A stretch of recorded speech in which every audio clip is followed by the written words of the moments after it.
Ralph Jean Bois.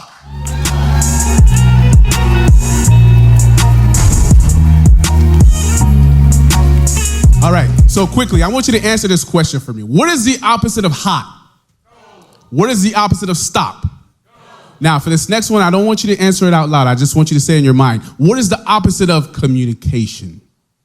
You see, as leaders, we understand the importance of communication. We understand how it drives the mission and the vision. It inspires innovation. We get all that, but yet sometimes we go in the opposite direction. So again, I ask you, what is the opposite of communication?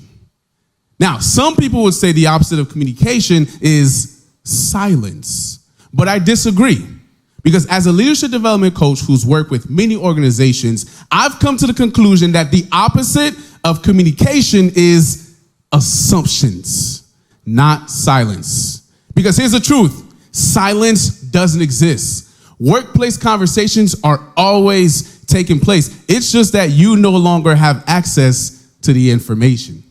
You see, when leaders stop talking, employees start assigning meaning and motives and intent without having the facts. And that creates assumptions, which creates an issue for the organization. So we have a problem. What do? We need to become the leaders that care, the leaders that coach, that appreciate, that redirect, and that elevate. When we coach, we remove the assumption of we don't know what to do because now we can move with clarity. When we appreciate, we remove the assumption of no one cares about me here and I'm just a number.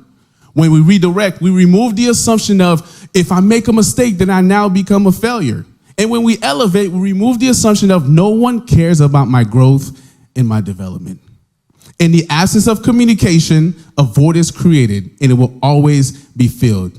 I need you to tell the stories because what you don't say will always be replaced by the narratives that you never intended.